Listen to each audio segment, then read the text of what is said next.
শুদ্ধকে ভাষা কোৱাৰ যেটো সিস্টেমটো ব্যাকৰণৰ পৰা আমি শিকিব পাৰো।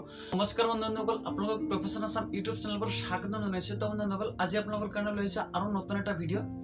তো যিসকলে ক্লাছ 3 আৰু ক্লাছ 4 ত পঢ়িছে তেওঁলোকক আপোনালোকে গ্ৰামাৰখিনি বা অসমীয়া ব্যাকৰণখিনি কেনেকৈ শিকাব আপোনালোকে প্ৰচেছখিনি জানি লওক। আপোনাৰ ঘৰত যদি সৰু ল'ৰা ছোৱালী আছে তেনেহলে এই ভিডিঅ'টো তেওঁলোকৰ কাৰণে। তো বন্ধুসকল, ভিডিঅ'টো স্কিপ নকৰাকৈ শেষলৈকে চাই থাকিব। মই আগতে দুটামান ভিডিঅ' আপলোড কৰিছো, তাত মই এই ব্যাকৰণ কাক বলে আৰু শব্দ কাক বলে বা ব্যাকৰণৰ পৰা আমি কি শিকিব পাৰো, কেনেকৈ ব্যাকৰণৰ ইউজ আমি শিকিব পাৰো, সেইবিলাক ভিডিঅ' আপলোড কৰাইছো। তো আজি মই শিকাম বাক্য কাক বলে আৰু বাক্য আমি কেনেকৈ গঠন কৰিব পাৰো। বাক্য কেইটামান বাক্যৰ নাম আৰু শৃংখলা লগাই বাক্য সজা, শৃংখলাবদ্ধভাৱে বাক্য কেনেকৈ সজাব সেইবিলাক সিস্টেম মই আজি শিকাই দিম। তো শব্দ লগলে কোনো এটা সম্পূৰ্ণ ভাৱ বুজাব পাৰে, সেইবোৰ শব্দক একেলগে বাক্য বোলে। বা যিবিলাক শব্দ ইয়াত বৰ্ণ নহয়, যিবিলাক শব্দ লগ লাগি, যেনেকুৱা ধৰক আমি সূতা কাটো, আমি সূতা কাটো,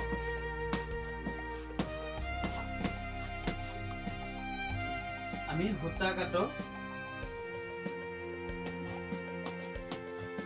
এটা এটা বাক্য। কিন্তু ইয়াত এই দুটা হল শব্দ, এই দুটা শব্দ, এই দুটা শব্দ। যে বাক্য কাক বলে, দুটা বা ততোধিক শব্দ লগ লাগি যি অৰ্থপূৰ্ণ বা যেটা অৰ্থক বুজা হয় বা যেটা কথাক বা যেটা মনৰ ভাৱ প্ৰকাশ কৰা হয় তাকে কি বুলি কোৱা হয়, বাক্য বুলি কোৱা হয়। তো বন্ধুসকল, বাক্যবিলাকৰ ভিতৰত ইয়াত চাওক, আমি সূতা কাটো এইটো এটা বাক্য, কিন্তু ইয়াৰ ভিতৰত কেইটা অৰ্থ যোগ হৈছে, কেইটা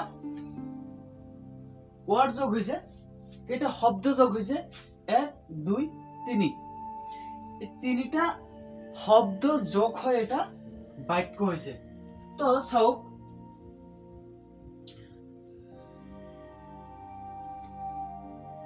চাবলৈকে সম্পূৰ্ণ ভাষা বা অৰ্থ প্ৰকাশ কৰিব নোৱাৰিলে যি বাক্য হ'ব নোৱাৰে, যেনে আমি কিতাপ ঢেছ, তেওঁ বুনিয়াদী বিদ্যালয়ত ঢেছ, জুইৰে গা ধোৱা ইত্যাদি বাক্য নহয়।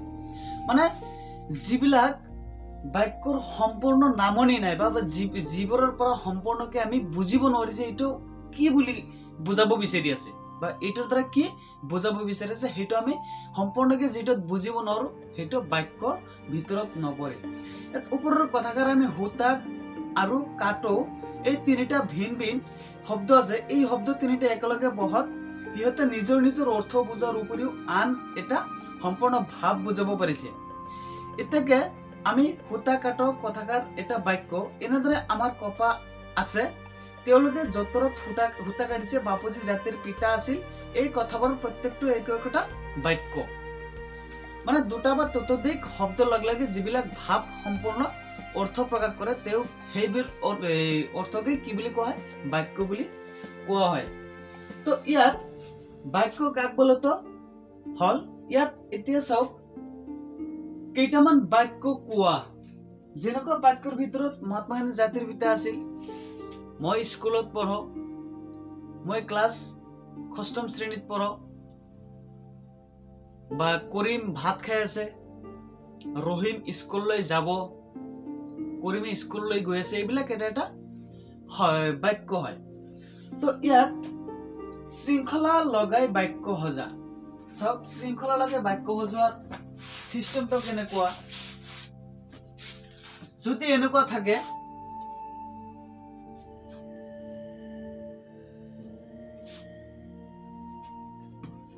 আছে টাকুৰি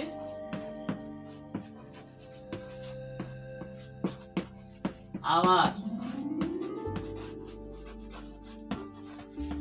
ইয়াত কিন্তু তিনিটা শব্দ আছে, কিন্তু এটা অৰ্থপূৰ্ণ হোৱা নাই। আছে টাকুৰি আমাৰ, হয়তো আমি বুজিব পাৰিছো যে কি হব, কিন্তু কথাটো হল কি এইটো সম্পূৰ্ণকে শুদ্ধ হোৱা নাই।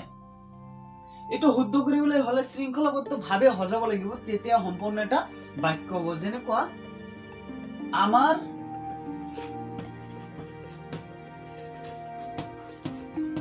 টাকুৰি আছে, টাকুৰি আছে। এই টাকুৰিটো আপোনালোকে নিশ্চয় বুজি পাইছে যে পাচিক বুজোৱা হৈছে, পাচি যিটো হয় তাক টাকুৰি বুলি বুজোৱা হৈছে। তাৰপিছত আৰু চাওক, কাটো মই সূতা যতৰত,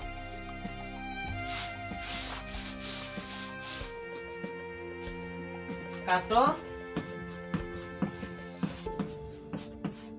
মই সূতা যতৰত। তো ইয়াত চাওক, কাটো মই সূতা যতৰত, ইয়াত চাওক সম্পূৰ্ণ বাক্যটো যেনেকুৱা হৈছে কিন্তু সম্পূৰ্ণকে শুদ্ধভাৱে হোৱা নাই। শুদ্ধভাৱে হবলৈ গলে আমি শৃংখলাবদ্ধভাৱে সজাই লিখিব লাগিব। যেনেকুৱা ইয়াত কাটো মই সূতা যতৰত, ইয়াত হয়তো আমি অলপ বুজি পাইছো কি বুজাব বিচাৰিছে, কিন্তু কথাটো হল শৃংখলাবদ্ধভাৱে নিলিখিলে, বস্তুটো সজাই পৰাই নিলিখিলে কোনো বাক্য সম্পূৰ্ণ নহয়। যেনেকুৱা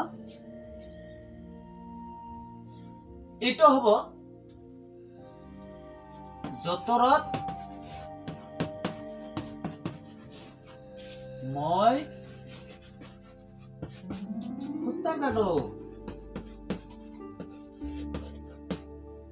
সূতা কাটো। এটা হল সম্পূৰ্ণভাৱে শুদ্ধ বাক্য। তো বন্ধুসকল, এইবিলাক উল্টা পুল্টা শব্দবিলাক আমি যেতিয়া শুদ্ধকে লিখিব নোৱাৰিম, সেই বস্তুবিলাক আমাক শিক্ষা দিব কি? ব্যাকৰণ কিতাপ বা ইংৰাজীত গ্ৰামাৰ বুলি কয়। তো ইয়াৰ পৰাই আমাৰ শিক্ষা লোৱাৰ প্ৰয়োজন যে আমি শুদ্ধকে ভাষা লিখা আৰু শুদ্ধকে ভাষা কোৱাৰ যিটো চিষ্টেমটো ব্যাকৰণৰ পৰা আমি শিকিব পাৰো। তো বন্ধুসকল, আজিৰ ভিডিঅ'টো ইমানখিনিয়ে। যদি ভিডিঅ'টো ভাল লাগে এটা লাইক কৰিব, এটা কমেন্ট কৰিব আৰু শ্বেয়াৰ কৰি বন্ধু বান্ধৱীসকলক জনাই দিবলৈ নাপাহৰিব। আৰু আপুনি যদি এইটো চেনেলত নতুন হৈ থাকে তেনেহ'লে চেনেলটো ছাবস্ক্ৰাইব কৰি বেল আইকনত প্ৰেছ কৰি ৰাখিব, তাকি মই ভিডিঅ'বিলাক আপলোড কৰাৰ লগে লগে আপুনি নটিফিকেশ্যন পাই যায়। আৰু আমাৰ ফেচবুক পেজটোৰ নাম হ'ল ইমদাদুল জুনাইদ, তাত যে আপোনালোকে ফ'ল' কৰি আহিব। তো চাই থাকিব ভিডিঅ'বিলাক, সকলোৱে সুস্থ থাকিব, সবল থাকিব। দেখা হ'ব নেক্সট ভিডিঅ'ত। Bye bye.